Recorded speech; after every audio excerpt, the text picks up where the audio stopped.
didn't even introduce yourself. I didn't even introduce myself. Wow, I knew going in. We have to learn how to love kids. I really learned myself. 85% of our calls are EMS. And that's not only for police, but, you know, it is for firefighters and 911 telecommunicators. Our last guest is going to be a great show today. Mm-hmm. God said, come as you are, right? You gotta go down memory lane. Oh, man. No, that was really cool. Great conversation, you guys. Wow. You know it feels so good. All right. Good morning, Joy 1340 AM listeners. I am Officer Ralph McClain of the Milwaukee Police Department of the Office of Community Relations, Engagement, and Recruitment. And I am here on this glorious morning with... Yes, sir. My name is Jordan Dickerson. I am one of the recruiters with the City of Milwaukee Fire and Police Commission, and we are back with episode 26 of The Conversation. And today, this is an occasion where we feel highly favored and blessed to be able to bring our story to the listeners out there. We doing an audible on the listeners today. Yes, we are. We are. Yeah, we're doing a Jordan Love. Right. Yeah, I like that one. You like that? Yeah. Even as a Chicagoan, see, I said Jordan Love. But yeah, we are looking forward to this. Mm-hmm. You know, Jordan and I had talked numerous times about doing an episode like this, so we look forward to it and should be interested. Even though we work together now for how long? Like working? I have no idea, honestly. That's 2, 3 years? I want to say about 3 years. About 3 years. Yeah, about 3 years. And I still don't know all there is to know about my brother, so this may be interesting for both of us. So before we jump into that, we always do like to say that the Milwaukee Police Department is hiring, and our application is posted on the City of Milwaukee Jobs website, and you're free to go there to fill out an application if you want to embark on a career that's varied in nature, is never the same. You may be doing some of the same things, but it's always different. That's the kind of best way I can describe it. Being 15 years in, some of the same stuff, but every day brings a new adventure. Something slightly different all the time. Something slightly different or totally depending on the day. So, but it is a noble profession, and my brothers and sisters that are out there in uniform, I appreciate them for what they do.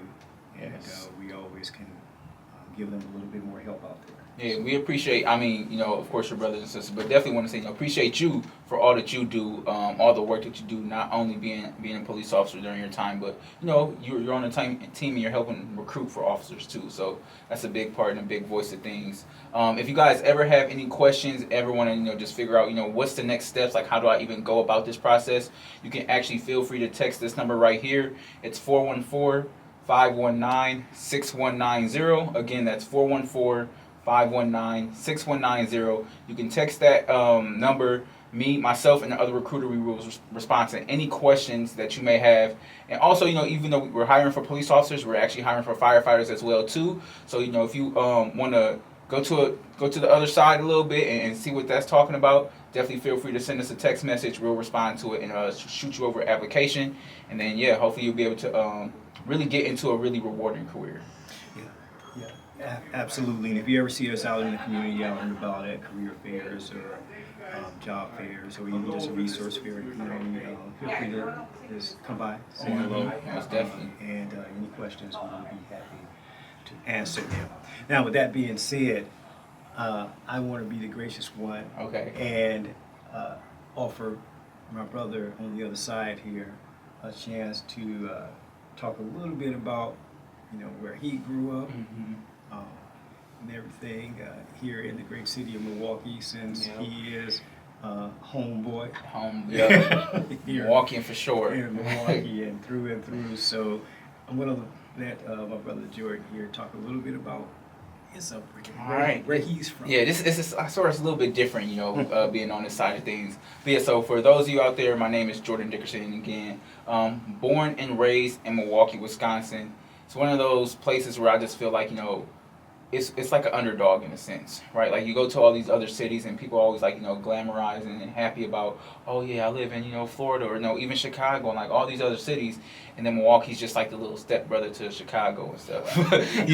But honestly, like I couldn't have asked for a better hometown to grow up in. It really like just kind of showed me a lot, and I really appreciate every single aspect about Milwaukee. I grew up on the north side of Milwaukee, so it wasn't always the best area, best neighborhood. But I think we talked about this a couple of times on the show. It's like how sometimes you don't understand how bad things are when you're in that environment. But because you're just so appreciative of what's going on. But now as I get older, of course, I see that it wasn't always the best environment. But like I said, Milwaukee, it built me into who I am today. So I always have a super love and admiration for the city of Milwaukee. And as long as God continues to call me here in the city of Milwaukee to do great things, I'm gonna be here. Like I've never had that intention or like that feeling of, oh, I need to move somewhere else, I need to go somewhere else. Like Milwaukee really is a home. So I want to cut it off right there, and I want you to do your introduction on where you grew up and how all that started too. Yeah, great. Well, I have to second that about the city of Milwaukee, and I truly mean that. Coming from the city of Chicago, being born and raised and grew up there, went to high school there. I remember when I first traveled up to Milwaukee back in the mid-'90s, coming up that 94 corridor, and first time I came up this way, I'm like, man, where in the world am I going? I started to look over to the side. I saw like cows. And I saw like, and now it's just like, it's like going to the other side of town now. I travel back and forth so much because I still got family there. But I grew up on the west side of Chicago. For all my west side people that's here in Milwaukee, because that's another thing too. I mean, so many people that are transplanted from Chicago, so I'm still, amongst all those people, including the wonderful Milwaukee community and family that accepted me. And so I'm from there, went to a school called Henry H. Nash on the west side of Chicago, Cicero and Erie, or Cicero, I believe, in Ohio. Then went to high school on the north side of Chicago, Foreman, a smaller school body, but I loved it. I played in jazz band, concert band, that kind of thing. That's where that love of music comes from, right? Oh man, love it, And growing up on the west side, of course, I grew up in the '80s, so it was a little bit of mixture of, you had a situation with someone on another block, so you come out and you like, well, we gotta handle this. It was, So you know how we handled it. We We dragged the cardboard out to the middle of the street, and then we just kind of stand on one side, stand on the other. And brother come out, spin on his head, I spin on my back. Start breakdancing. And we got to solve this, that's what we do. I love that. That's a great way of settling something right there. Oh yeah, wonderful times. And then later on I got into house music, the house music scene in Chicago, which is still a big part of my love for music. And then, I eventually moved up here to this great city, Milwaukee, like I said, mid-'90s. Immediately started working for a non-for-profit over on Martin Luther King Drive, CYD, Community Youth Development, Career Youth Development, that is, with Janetta Robinson. So, and then fast forward, and I'm here. And now you've been here for quite some time, right? Yes, been here quite some time, yeah. And I actually want to come back and of course shout out my high school and the school that I went to.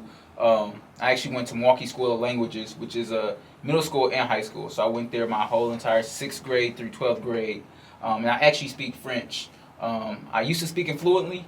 My mom, she put me in French immersion when I was about 4 years old. I don't really know why, but because I always like, dang, now that I gotta grow up, I'm like, man, not a lot of people speak, French here in Milwaukee. Of course, like Spanish is as that language, but it is a cool, thing to have that, because I speak French, not as fluent as I was before, but I still have that capability. And then I love how you also touched on like your career growing up in a sense a little bit. And for me, I actually started working at I want to say I graduated from Whitewater. Here we go. Back in 2016, I went to school for, originally was marketing degree. Ended up having to switch that a little bit because accounting just wasn't my thing. So I ended up switching to communications, public relations, and I got a minor in marketing. Ended up getting a job at a nightclub here in Milwaukee. It used to be a Lucid Light Lounge. I used to work there for quite some time, and then ended up getting a job with the Fire and Police Commission, which was all kind of like random. Didn't really expect it to happen. And that's why I kind of want to switch gears with a little bit. And I want to touch on, like, the job that you have now. There's people who says, there's a calling. Everyone has a calling. Everybody has a purpose on their life, right? Yes. Is this a calling? Is this a purpose that you knew that you were going to walk into, or was it one of those things that doors had to open up and like life kind of had to happen a little bit for you to all kind of align in a way that it did now? So excellent question. Thank you for throwing that to me.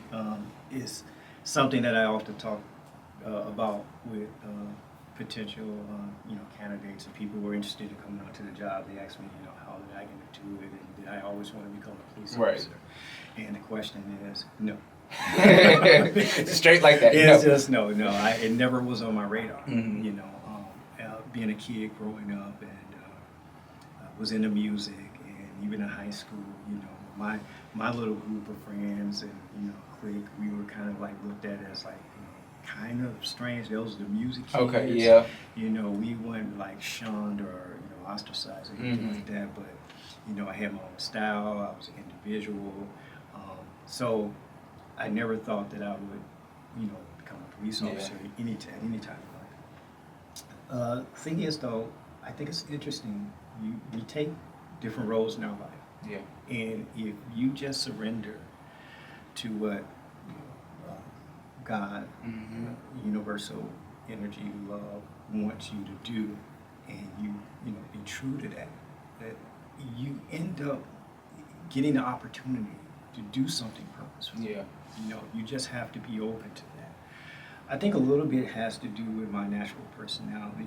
Well, why I stayed, I should say, 15 years in. Because I could have filled out the application, did a year. Right. I'm out of here. Deuces. I'm gone. But I always had this, from a kid, this thing about, right or wrong, good and evil, right? And how do you combat that which is termed bad? How do you fight that? Right. And I was always taught, and I guess it's maybe also my church upbringing. Okay. Yeah. That you fight hate with love, you fight darkness with light, and then you can look into I look into as a kid watching cartoons on Saturday morning, superheroes and super friends and all of that, and I think so.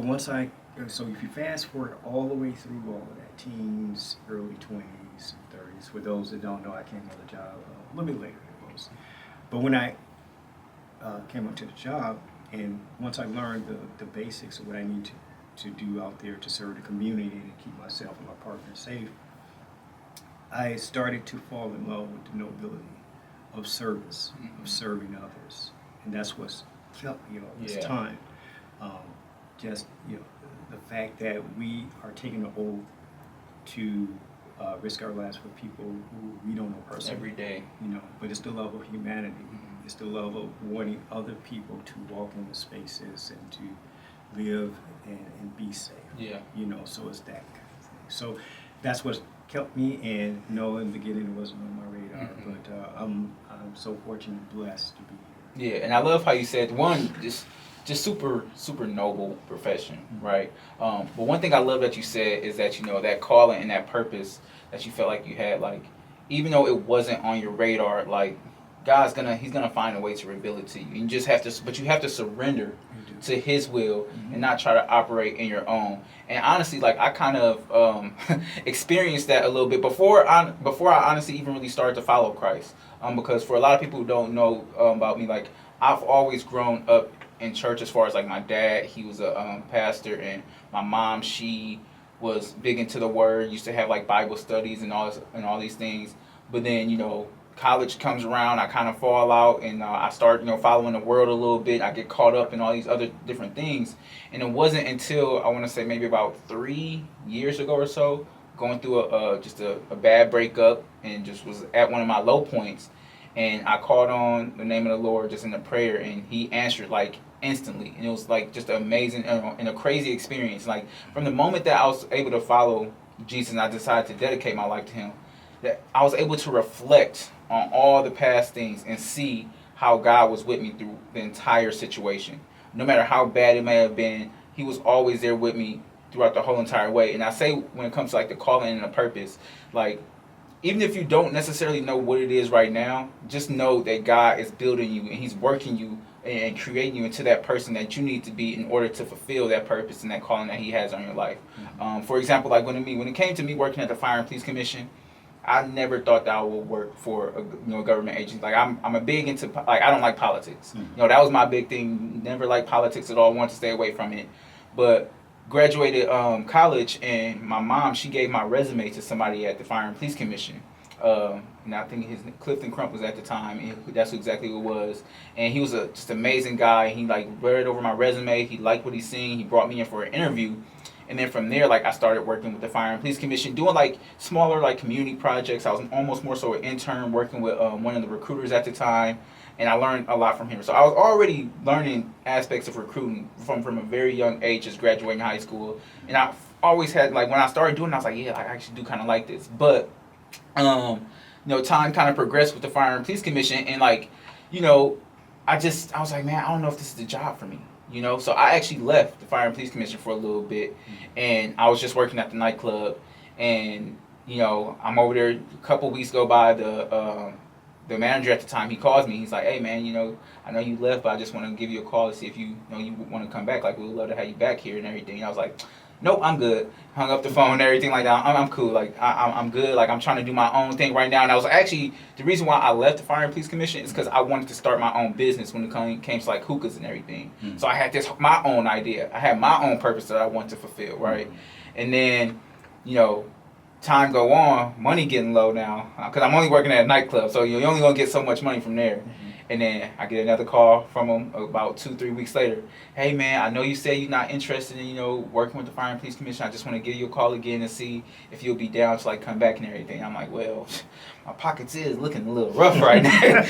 They're looking a little bit rough right now, so I guess, I'll come back and everything. And sure enough, I found myself back with FPC, and still not in an ideal world that I necessarily wanted, but God, like, He shifted my mindset. He shifted my attitude towards work and towards the way that I was working, my work ethic. And slowly but surely, as I started to submit everything over to Him, start to submit my job over to Him, start to submit my emotions, my mind, all that over to Him, like, that's when I was really finally able to see, like, okay, God is building something in me, because even though I'm not necessarily working in the direct calling, or I am in a sense, but even though I know He has more for me, like, I'm still able to build and grow, because I know that He has a purpose in my life, but I have to, like, trust in Him in this aspect and know that He's building me up for that. That's beautiful. That's beautiful. And so my question to go along with that with you is that, because I've seen you and I've been fortunate enough to be around you, and thank you as well for the service that you do. Most definitely. With getting people to come onto this job and guiding them through the process. I really appreciate you and your coworkers. Yes. Right. But on the day-by-day basis, we're dealing with so many things, and we both grew up in church, and you're still in church. Following your faith. Does it ever wane? And does it ever, and when it does, right, what do you do to get that back on track? How do you stay? Because when I see you, you're very positive. Yeah, have to be. Yeah, I never see you in, like, a bad mood or whatever. And you're the same way too, so. But how do you keep that? And with so much going on and things that are going on, and a lot of times, of course, we don't reveal everything to everyone, so people can't see behind the scenes. But how do you keep that going? Yeah, amazing question, first and foremost, by the way. And I love that we're even talking about this a little bit, because I think I was talking about this conversation, like having this conversation not too long ago with one of my friends. And it's the whole aspect of following Christ, and people just they make it seem like it's going to be easy, and it's hard. Like I would be the first person to tell anybody, like the moment that you decide to follow Christ, it will be the best decision of your life, but it will also be a very hard and tough journey. And you have to understand that it's a marathon and it's not a sprint, right? And my dad, he used this perfect analogy, right, for me. He was like, because I told him sometimes, like, yeah, Pops, like sometimes I just feel like that fire that I have, that passion that I have for Christ isn't always there. And I'm like, and you will feel bad about that. And there's moments also that you want to kind of like go back and turn around and go to your old life, but you also have to remember, dang, like, what was I doing back then? Like, I was in a terrible spot mentally, physically, like all that stuff. Why would I even go back to there? So you have to always remember that where God brought you from. That's going to be first and foremost the things that's going to help you stay on this path and not get tired and burnt out. It's just remembering all the great things that God has already brought you from. But he did this great analogy for me. He said, you know what? It's not uncommon for that fire to simmer a little bit. He said you have to look at it in a way of cooking, right? When you're cooking food, there's certain times when you're cooking a certain meal, you may have the heat turned all the way up because you need it to cook, right? You need to have that fire going a little bit. So that's when that passion, that's when all that stuff is. But if you always have that fire on high while you're cooking that meal, what's going to happen to the meal? It's going to burn, right? It's going to burn. And similar with us. If we're always passionate, if we're always on go, we're always on focus on doing something, we're going to burn out at some point. So God is intentional actually sometimes about turning down that fire just a little bit, not all the way, but just a little bit so that you can simmer. You know, he don't want you to cook at a high rate all the time. Sometimes you just got to simmer a little bit and understand that, okay, I need to take a little bit of rest. I need a little break in these moments.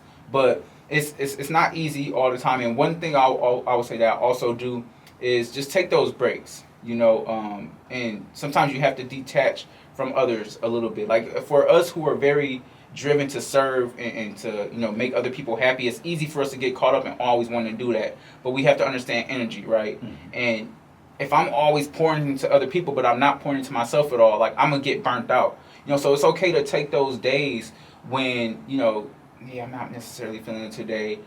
I can't text this person back right now. Or you know what, I just want to sit down and relax and just be in my own be in my own space right now and kind of rejuvenate in a sense. Like the Bible is a perfect example. Like Jesus, multiple times he stepped away from his disciples and he went alone by himself multiple times and he got into prayer and he would spend time by himself so that he can, you know, rejuvenate in a sense, get that spiritual renewal and everything. And we have to remember we have to do the same thing in those moments. Okay. Mm-hmm. Great. Yeah. And for you, I would guess, you know, in an aspect like you're also a person, you deal with people on a daily basis. You see a lot. You've seen a lot of the bad, right? You've seen a lot of the bad. And one of my brothers, he works for, I can't remember what police department it is, but he is on a police department. And he talks about how much of the bad things that he sees. So I want to ask you a question on, with all of the negative and all the bad things that you see and that you encounter on a daily basis, how do you keep that positive mindset and understanding that, you know, okay, humanity, there's still good people out there despite all the negative things that you see? I try to not. So it's intentionality, first and foremost, and I know that's a word that is often used today, right? Mm-hmm. But I try not to get attached to what's, to my definition of what is beautiful or what is perfect, all right? Because there's beauty and perfection in all things, but we as human beings, sometimes we can't see that.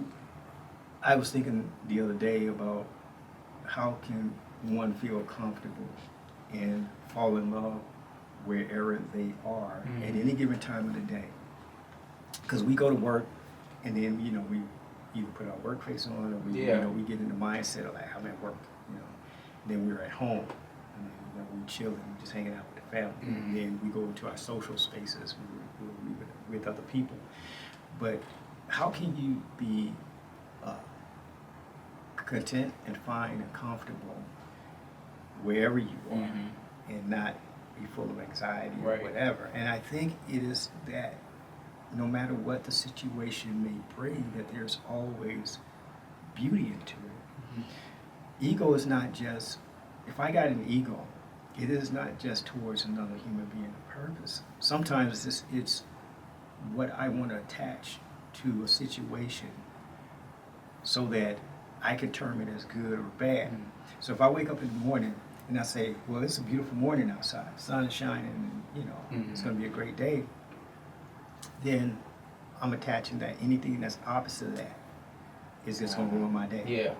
So I try not to do that. So if I wake up in the morning and, like we've had these cycle of rainy I was days gonna say. a lot, it is still beautiful. It is. But what makes it beautiful in that aspect? Like, In the aspect of making it, what makes it beautiful is because I'm still able to exude love, passion, whatever I want to exude that day, and the outside conditions, whether it be weather or whatever, it doesn't matter.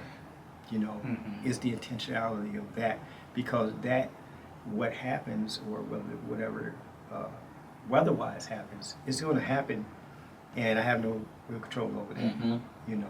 But the way that I see it does affect my mood, and especially if I do it over and over again.